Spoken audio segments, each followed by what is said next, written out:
Listeners, நான் Saranath. So வந்து பார்த்தீங்கன்னா லொக்கேஷன்லாம் மாறி இருக்குது. ஏன்றதை பார்த்தீங்கன்னா வந்து இந்த கிளைமேட் வந்து வேறு லெவலில் இருக்குது. அதனால தான் நான் கொஞ்சம் சைடாக வந்து உட்காந்துட்ருக்கேன். இந்த பேக்ரவுண்டில் எப்போ வேணாலும் மழை பெய்யலாங்க, இடி வரலாம், மின்னல் என்ன வேணாலும் வந்து திடீர்னு வரலாம்.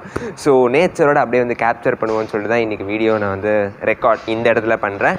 எனிவேஸ், இன்றைக்கான டாபிக் நம்ம எதை பற்றி டிஸ்கஸ் பண்ண போகிறோன்றதை பார்த்தீங்கன்னா வந்து நம்ம ரீசெண்டாக வந்து ஆப்பிள் iOS 12 வந்து ஒரு மிகப்பெரிய அந்த ஃபங்க்ஷன்லாம் வந்து போட்டாங்க. அதில் வந்து iOS 12 வந்து லான்ச் பண்ணாங்க. நம்ம எல்லாருக்குமே தெரியும். ஆனால் அது எங்கேருந்து லான்ச் பண்ணாங்க? யாருக்காவது ஐடியா இருக்கா? எங்கேன்னு பார்த்தீங்கன்னா ஆப்பிள் பார்க்குன்னு கலிஃபோர்னியாவில் இருக்கிற ஒரு இடத்துல தான் வந்து அதை லான்ச் பண்ணியிருக்காங்க. அந்த பார்க்கை பற்றி உங்களுக்கு தெரியாத நிறைய க்ரேஸியான விஷயங்கள்லாம் இன்றைக்கி நான் உங்ககிட்ட வந்து ஷேர் பண்ணிக்க போகிறேன். செம்ம இன்ட்ரெஸ்டிங்காக இருக்க போகுது. ஸோ வாங்க வீடியோக்குள்ளே போகலாம். முதல் ஃபேக்ட் என்னன்றதை பார்த்தீங்கன்னா வந்து அந்த பார்க்கு பார்த்தீங்கன்னா ஆல்மோஸ்ட் 175 ஏக்கர்னு சொல்கிறாங்க. இவ்வளோ பெரிய பார்க்குன்னு பார்த்துங்க. அது பார்க், அதாவது வந்து இந்த மஹேந்திரா வேர்ல்ட் சிட்டி, அதுக்கப்புறம் டைடல் பார்க், இந்த மாதிரி தான் அந்த ஒரு பார்க்கும் எக்ஸாக்டாக வந்து கேட்கணும். அது ஆனால் பார்த்திங்கன்னா 175 ஏக்கர். எக்ஸாக்டாக வந்து பார்த்திங்கன்னா வந்து ஒரு 40 ஃபுட்பால் ஸ்டேடியம் வந்து ஒன்றா வச்சா எப்படி இருக்கும், அவ்வளோ பெருசாக வந்து இந்த ஒரு பார்க் இருக்குன்றதை தெரிஞ்சுக்கோங்க. எனிவேஸ், நம்ம வந்து ரெண்டாவது ஃபேக்டருக்கு போவோம். இந்த ரெண்டாவது ஃபேக்டர் என்னென்னு பார்த்தீங்கன்னா, இவ்வளோ பெரிய ஏக்கர்லாம் வந்து லேண்டு கட்டியிருக்காங்க ஸ்டீவ் ஜாப்ஸ். அப்படின்னா அதோட விலை எவ்வளோ இருக்குன்னு நினைக்கிறீங்க? ஒரு 100 மில்லியன் அவ்வளோ இருக்குன்னு நினைக்கிறீங்களா? இல்லவே இல்லைங்க, 5 பில்லியன், ஐ மீன் லைக் 5000 மில்லியன்னு கூட சொல்லலாம். 5 பில்லியன் அந்த ஃபுல் கன்ஸ்ட்ரக்ஷனுக்கும் வந்து ஆன காசு. 2011 வந்து அந்த பிளான்லாம் வந்து டிசைட் பண்ணி ஒரு 6 வருஷமாக அதை கட்டி 2017 வந்து அதை கொண்டு வந்திருக்காங்க. அதுக்கான மொத்த செலவு எவ்வளோனா 5 பில்லியன்னு சொல்கிறாங்க. கேட்குறதுக்கு பயங்கரமாக இருக்கலாம், பட் ரொம்ப ஈஸியான அமௌண்ட் தாங்க அவங்களுக்கு. ஏன்னா ஒரு ஐஃபோனே 1.5 லட்சத்துக்கு இருக்குது. அதில் அவங்களுக்கு அட்லீஸ்ட் 75,000 ரூபாய் ப்ராஃபிட் வரும்னு நினைக்கிறேன். எனிவேஸ், நம்ம வந்து மூணாவது ஃபேக்டருக்கு போவோம். காற்றடிக்குது, அது மைக்கில் ரெக்கார்ட் ஆகும்னு நினைக்கிறேன். பட் ஸ்டில் இப்போ பார்த்தீங்கன்னா வேறு லெவலில் போயிட்டுருக்கு. பின்னாடி மழை வந்துச்சுன்னா வேறு லெவலில் இருக்கும். ஸோ எனிவேஸ், மூணாவது ஃபேக்டருக்கு போவோம். மூணாவது ஃபேக்ட் என்னன்றதை பார்த்தீங்கன்னா வந்து ஆப்பிள் வந்து அவங்களோட ஒர்க்கர்ஸோட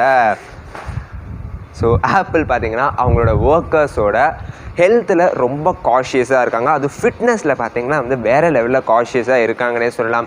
எப்படின்றத கேட்டிங்கன்னா வந்து அந்த கேம்பஸ்க்குள்ளே ஸோ அந்த கேம்பஸ்க்குள்ளே வந்து நீங்கள் என்ன தான் கார் எடுத்துகிட்டு வந்தாலும் அங்கே வந்து 1000 பைசைக்கிள்ஸ் வந்து நிறுத்தி வச்சுருப்பாங்களாம். நீங்கள் அது உள்ள அப்படி தான் வந்து ட்ராவல் பண்ணணும்னு சொல்கிறாங்க.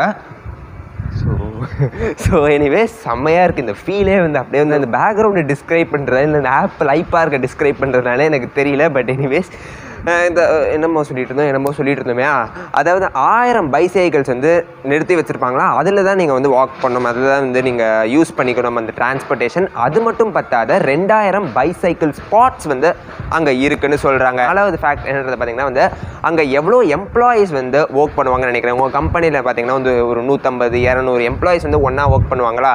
ஆனால் இங்கே வந்து பார்த்தீங்கன்னா வந்து ஆல்மோஸ்ட் வந்து 12,000 எம்ப்ளாயீஸ் ஒரே நேரத்தில் ஒர்க் பண்ண முடியும் அப்படின்னு சொல்லுவாங்க. அந்த ஒரே கேம்பஸில் பார்த்தீங்கன்னா 12,000 எம்ப்ளாயீஸ் கண்டிப்பாக வந்து ஒர்க் பண்ண முடியும். ஃபுல் சஃபஸ்டிகேஷனோட எல்லாமே வந்து நடக்கும்னு சொல்கிறாங்க. ஸோ சவுண்ட்ஸ்லாம் வரும், மைண்ட் பண்ணிக்காதீங்க. ஆனால் வந்து உண்மையாகவே எனக்கு ரொம்ப இந்த இடத்துல இருந்து வீடியோ எடுக்கிறது ரொம்ப பிடிச்சிருக்கு. எனிவேஸ், நம்ம வந்து அடுத்த ஃபேக்ட்டுக்கு போவோம்.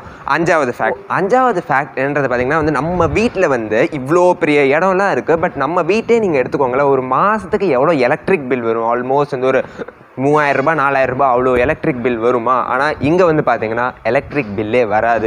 ஏன்னா வந்து இவங்க full and full solar energy, one and only renewable energy தான் யூஸ் பண்ணுறாங்க. ஸ்கூலில் நீங்கள் படிச்சிருப்பீங்கன்னு நினைக்கிறேன்.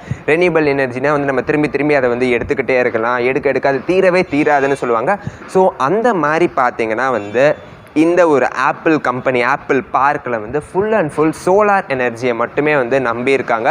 மற்றபடி எந்த ஒரு எனர்ஜி, இந்த ஹைட்ரோ எலக்ட்ரிசிட்டியாக இருக்கட்டும், இல்லாட்டி பெட்ரோலியமாக இருக்கட்டும், எதுவுமே வந்து அலோட் கிடையாது. அது மட்டும் இல்லாத ஒரு சின்ன ஃபேக்ட், அடிஷ்னல் ஃபேக்ட் என்னன்றது பார்த்திங்கன்னா, அங்கே பெட்ரோல் கார்ஸே கிடையாதுன்னு சொன்னாங்க. நீங்கள் வந்து அங்கே கார் ஓடணும்னா கண்டிப்பாக எலக்ட்ரிக் கார்ஸில் தான் வந்து போக முடியும். மற்றபடி பெட்ரோல் கார்ஸ் உங்களால் யூஸ் பண்ணவே முடியாது. சரி, எனிவேஸ், பெட்ரோல் கார்ஸை வந்து நீங்கள் யூஸே பண்ண முடியாது. பெட்ரோல் பங்க்கும் வந்து இருக்காது. ஃபுல் அண்ட் ஃபுல் எலக்ட்ரிசிட்டியாக இருக்கும்னு சொல்கிறாங்க. ஸோ எனிவேஸ், நம்ம வந்து அடுத்த ஃபேக்ட்டுக்கு போவோம். 6வது ஃபேக்ட் என்னன்றதை பார்த்தீங்கன்னா வந்து 30 ஏக்கருக்கு ஆல்மோஸ்ட் அங்கே வந்து மரங்கள், அதுக்கப்புறம் செடி கொடிகள், அது மட்டும் பார்த்தாத நிறைய ஃப்ரூட்ஸ் அண்ட் வெஜிடபிள் கார்டன் தான் வந்து இருக்குன்னு சொல்கிறாங்க. உண்மையாக காற்றடிக்குது. இன்றைக்கி தான் ஏர் கட் பண்ணால் வேறு லெவலில் இருக்குங்க இந்த கிளைமேட். ஆனால் மழை பெய்கிற மாதிரி இருந்து செம்மையாக வந்து விண்ட் அடிக்குது. எனிவேஸ் அதாவது வந்து என்ன சொல்லிட்டு இருந்தேன் தெரியுமா, ஆப்பிள் ஆர்ச்சர்ட்ஸ், அதுக்கப்புறம் வந்து ஆரஞ்சு ஆர்ச்சர்ட்ஸ், இந்த மாதிரி நிறைய கார்டன்ஸ் வந்து 30 ஏக்கருக்கு ஃபுல் அண்ட் ஃபுல் இருக்கும்னு சொல்கிறாங்க. இதுவும் கேட்குறதுக்கு எனக்கு ரொம்ப இன்ட்ரெஸ்டிங்காக இருந்துச்சு. பிகாஸ் அவங்க வந்து கல்டிவேட் பண்ணுறாங்க ஒரு விஷயத்தை. ஸோ எனிவேஸ் நம்ம வந்து அடுத்த ஃபேக்ட்டுக்கு போவோம். 7வது ஃபேக்ட் என்னன்றது பார்த்தீங்கன்னா, இவ்வளோ பயங்கரமாக வந்து இந்த கம்பெனியை டிஸ்கிரைப் பண்ணுறேடா, அப்போனா கண்டிப்பாக வந்து அங்கே ஒரு ஏசி இருக்கும்னு சொல்லிட்டு நீங்கள் நினைக்கலாம். ஆனால் அங்கே தான் ஒரு பாயிண்ட் ட்விஸ்ட் வைக்கிறாங்க. என்னென்னா வந்து அங்கே ஏசியே வந்து இருக்காது.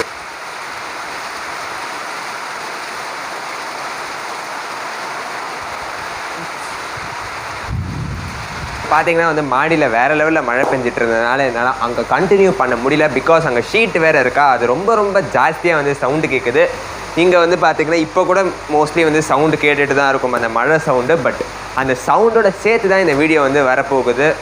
கிளியராக இருந்தாலும் பரவாயில்ல, கிளியராக இல்லைனாலும் பரவாயில்ல, நம்ம வந்து கண்டினியூ பண்ணுவோம். ஸோ மாடியில் என்ன சொல்லிட்டு இருந்தேன்னா வந்து ஏர் கண்டிஷ்னர் வந்து ஓகே ஆகாது, ஐ மீன் இருக்கவே இருக்காதுன்னு சொல்லிட்டு இருந்தேன். கண்டிப்பாக அது உண்மை தான். ஸோ பிகாஸ் ஆஃப் அவங்க வந்து நிறைய மரங்கள் இருக்கிறதுனால, செடிகள் இருக்கிறதுனால அங்கே வந்து ஏர் கண்டிஷ்னர்ஸே வந்து கிடையாதாம். ஸோ கேட்குறதுக்கு ரொம்ப இன்ட்ரெஸ்டிங்காக இருக்குல்ல. எனிவேஸ் 8th ஃபேக்ட் போவோம். 8th ஃபேக்ட்ன்றது பார்த்திங்கன்னா, இவ்வளோ பெரிய ஸ்ட்ரக்சர் இருக்குது, ஒருவேளை அந்த இடத்துல எர்த்குவேக் வந்ததுன்னா எப்படி இருக்கும் அப்படின்னு சொல்லிட்டு நான் பர்சனலாக யோசிச்சேன். இந்த மாதிரி நிறைய தாட்ஸ் வந்து எனக்கு வரும்.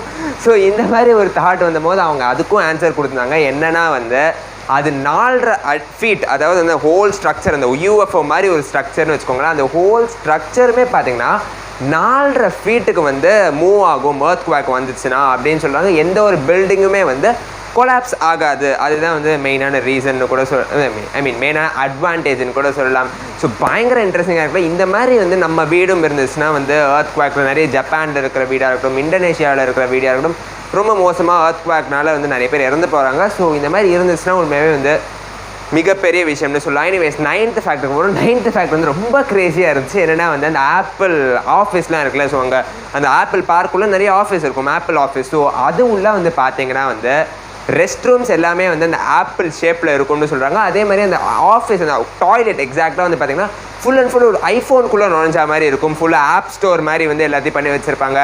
சஃபாரி, இந்த மாதிரி ஏகப்பட்ட விஷயங்கள் இருக்கும்னு சொல்கிறாங்க. ஸோ இந்த ஆப்பிள் டாய்லெட்குள்ளே நுழைஞ்சிங்கன்னா பேசிக்காக நீங்கள் வந்து ஒரு ஐஃபோனுக்குள்ளே நுழையிற மாதிரி இருக்கும் அப்படின்னு சொல்லிட்டு வந்து ஒரு சில ரிப்போர்ட் சொல்கிறாங்க. எனிவேஸ் நம்ம வந்து லாஸ்ட் ஃபேக்ட் 10th ஃபேக்ட்டுக்கு போவோம். ஏன்னா வந்து நம்ம எல்லாருமே ஒரு சாஃப்ட்வேர் இன்ஜினியராக பெருசாக இருந்தோம்னா வந்து நம்ம எல்லாருக்குமே ஒரே ஒரு விஷயம், ஒர்க் பண்ணுறோமோ இல்லோ அதை தாண்டி கெஃபெட்டேரியா, அதாவது வந்து டீ காஃபிலாம் கொடுப்பாங்களா, அந்த இடம் வந்து சூப்பராக இருந்துச்சுன்னா பயங்கர நிம்மதியாக இருக்கும்னு சொல்லுவாங்க. அதே மாதிரி பார்த்திங்கன்னா இந்த ஒரு இடத்துல, இந்த ஆப்பிள் பார்க்கில் வந்து கெஃபெட்டேரியாவில் ஆல்மோஸ்ட் 4000 பேர் ஒரே நேரத்தில் வந்து காஃபி கொடுக்கலான்ற மாதிரி வச்சுருக்காங்க. ஐ மீன் 4000 பேர் உட்காந்து வந்து சாப்பிட்லாம் அப்படின்ற அளவுக்கு வந்து ஏரியா இருக்குன்னு சொல்கிறாங்க. அது ரொம்ப ரொம்ப ரொம்ப ரொம்ப சூப்பராக இருக்கும். அந்த எக்ஸ்பீரியன்ஸ் உள்ளே போனாலே வந்து வேறு லெவலில் இருக்கும்னு சொல்கிறாங்க அந்த கெஃபெட்டேரியாவில். அங்கேருந்து விட்டு வர மனசே வராதான். ஸோ இதுதான் வந்து நான் கலெக்ட் பண்ண 10 இன்ட்ரெஸ்டிங்கான ஃபேக்ட்ஸ் அபவுட் ஆப்பிள் பார்க் எக்ஸாக்டாக சொல்லலாம். ஸோ இந்த மழை எப்படி இருந்துச்சுன்றத கமெண்ட் செக்ஷனில் லீவ் பண்ணுங்கள். இது விலாகாக இல்லை ஒழுங்கான வீடியோவாகவே எனக்கு தெரியல. பட் எனிவேஸ் கண்டிப்பாக என்ஜாய் பண்ணியிருப்பேங்கன்னு நான் நினைக்கிறேன். அடுத்த வீடியோவில் இன்னொரு இன்ட்ரெஸ்டிங்கான டாபிக் உங்களை சந்திக்கிறேன். அது வரைக்கும் பாய், டேக் கேர், கீப் லேர்னிங்.